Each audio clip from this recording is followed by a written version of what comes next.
नमस्कार दोस्तों, उम्मीद है आप लोग अच्छे से होंगे। अगर आप इस चैनल पर नए हैं तो कृपया इस चैनल को सब्सक्राइब कर दें, बेल आइकन नोटिफिकेशन पर क्लिक कर दें और वीडियो को लाइक एंड शेयर जरूर कर दें ताकि समय समय पर आपके समक्ष और भी बेहतरीन वीडियोस बनाने का हमें मौका मिलता रहे। दोस्तों, माननीय सुप्रीम कोर्ट ने आज 18 मई 2023 को एक जजमेंट है जो कि प्रोनाउंस की है, जो कि आर्बिट्रेशन पिटीशन नंबर 13 ऑफ 2023 जो कि एक पिटिशनर वर्सेस एक मिनिस्ट्री ऑफ डिफेंस की है। यहाँ पर जो पिटिशनर है उन्होंने एक एप्लीकेशन सेक्शन 11 सब part 6 of arbitration and conciliation of India act जो है arbitration and conciliation of act 1996 के अंदर लगाई थी और माननीय सुप्रीम कोर्ट में कि एक सोल आर्बिट्रेटर जो है वो अपॉइंट किया जाए और रिस्पोंडेंट है उन्होंने अपोज किया था। और आइए माननीय सुप्रीम कोर्ट ने क्या निर्णय दिया तो उसको हम थोड़ा सा फैक्चुअल एस्पेक्ट्स को जानने की कोशिश करते हैं। एक पिटिशनर जो है एक फॉरेन बेस्ड कंपनी है और इस जजमेंट में हम जो लिमिटेशन एक्ट है उसके बारे में समझेंगे और arbitration of India arbitration and conciliation act 1996 में माननीय सुप्रीम कोर्ट ने क्या निर्णय दिया इसके बारे में डिटेल्स में यहाँ पे इस जजमेंट में समझेंगे। तो आइए हम देखते हैं इसके कंटेंट्स को। देखिए ये एक 11 ये पिटीशन थी वो 11 सब part 6 of arbitration conciliation act 1996 की जो कि फाइल की गई थी कंपनी द्वारा जो कि स्विट्जरलैंड की कंपनी थी जो कि एंगेज थी business of manufacturing of arms. तो जिसमें जो प्रेयर ये थी कि एक आर्बिट्रेटर जो है डिस्प्यूट्स का और जो क्लेम्स अराइजेस हुआ था कॉन्ट्रैक्ट का जो कि जो government of India ministry of defence ने इनके ऊपर जो एग्जीक्यूट किया था। और फैक्चुअल मैट्रिक्स क्या थे कि एक रिस्पोंडेंट एक मिनिस्ट्री ऑफ डिफेंस ने एक अर्जेंट टेंडर था वो फ्लोट किया था और जिसमें इतने अमाउंट की जो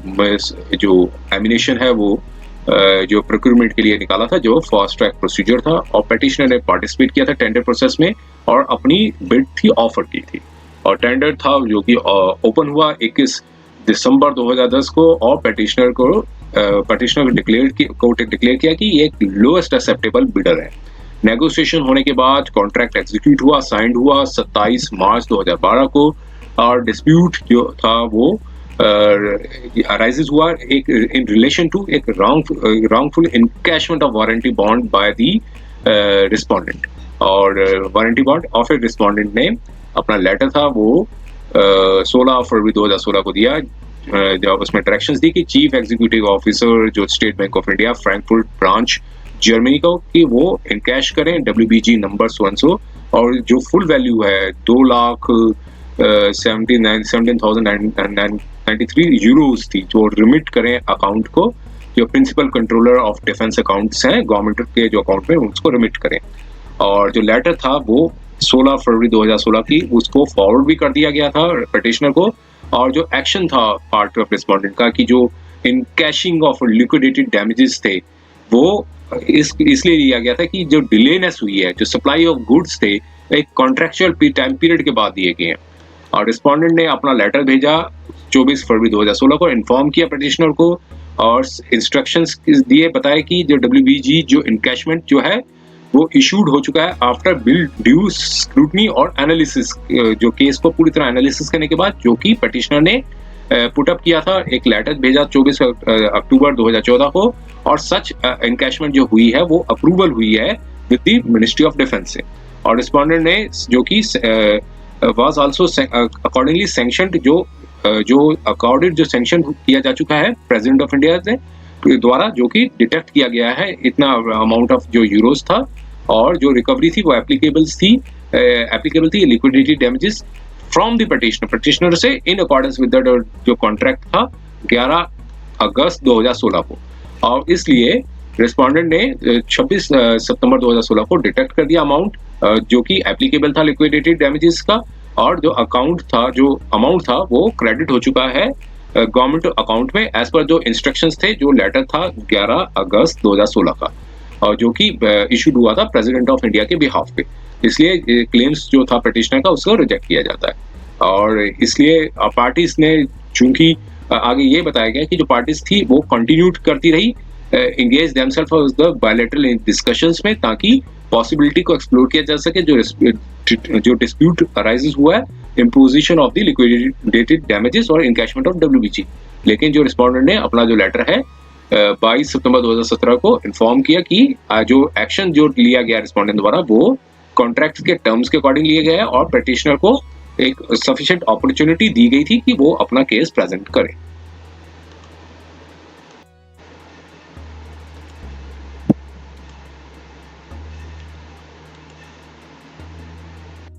और यहाँ पे बताया कि जो पार्टीज जो है वो एंगेज कर रही थी बायलैटरल डिस्कशंस पे और सारे एक्शंस हैं वो लिए जा रहे थे in accordance with the contract. और पार्टीज जो है कांस्टेंट कम्युनिकेशंस में थी और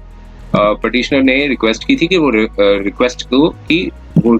जो रिव्यू करें और डिस्कस करें जो रॉन्गफुल इम्पोजिशन किया गया है LDS का, जो मीन्स लिक्विडिटी डैमेजेस का। फिर उसके बाद सबमिशंस दिए और सबमिशंस में उन्होंने जो डेट वाइज अपने जो बताया कि एक डिस्प्यूट राइजेस हुआ क्योंकि जो पिटिशनर ने एक मतलब रिस्पोंडेंट ने लिक्विडिटी डैमेजेस हैं वो कलेक्ट कर लिए थे और बिना और एक पिटिशनर एक जो डिस्कशंस करने के लिए मतलब बायलैटरल जो है वो बायलैटरल डिस्कशंस में एंगेज थे और जो कि एक कॉन्ट्रैक्ट था आर्टिकल 21 का, उसमें जो उसके अकॉर्डिंग्स में बता रखा था कि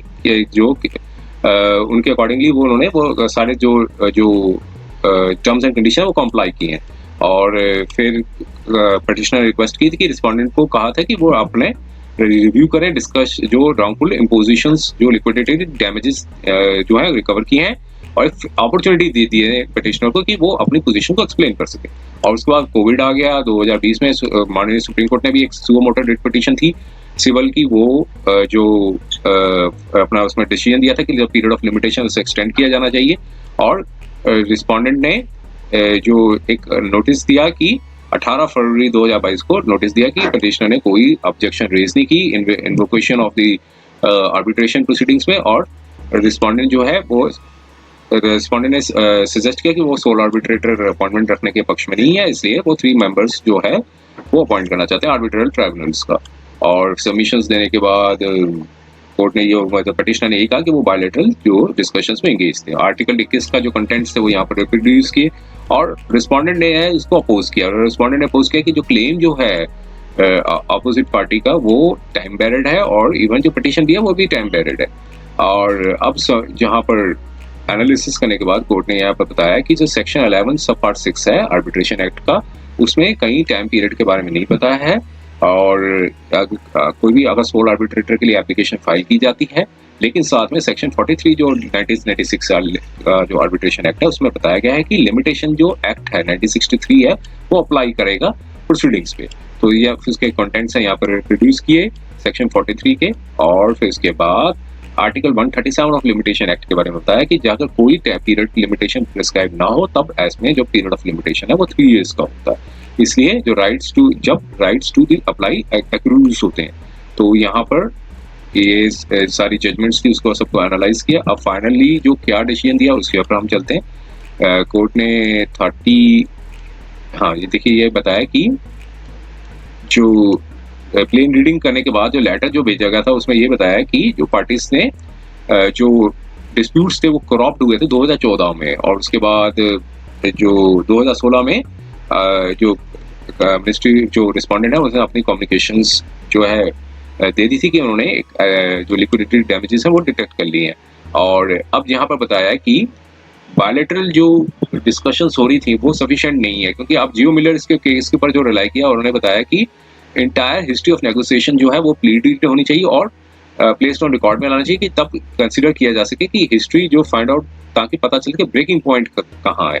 और जिसमें जो राइट्स हैं वो अबंडेंट किए गए हैं। और यहाँ पर बैंक गारंटी जो है वो कोर्ट ने कहा कि वो इनकैश कर दी गई थी 2016 में और उसके बाद ट्रांसफर कर दी थी गवर्नमेंट के अकाउंट में। और जो ब्रेकिंग पॉइंट था वो उसको ट्रीट किया जाएगा डेट पे कि जब कॉज ऑफ एक्शन जो है अराइजेस हुआ for the purpose of limitation.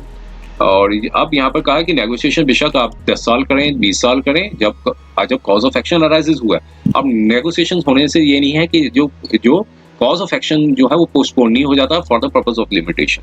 तो यहाँ पर लेजिस्लेशन है 3 इयर्स का जो टाइम है वो बता रखा है इन्फोर्समेंट ऑफ द क्लेम। और इस पर्पस को इसलिए ग्राउंड्स पे डिफीट नहीं किया जा सकता कि पार्टीज जो हैं वो अपनी डिस्कशंस में एंगेज थी। अब ये सारे करने के बाद कोर्ट ने यही पाया कि जो पिटिशन जो है उसमें मेरिट नहीं है, क्योंकि जो पिटिशनर जो है वो का जो कंडक्ट था वो स्लेप्ट ओवर हिज राइट्स थे फॉर मोर देन 5 इयर्स। तो इसलिए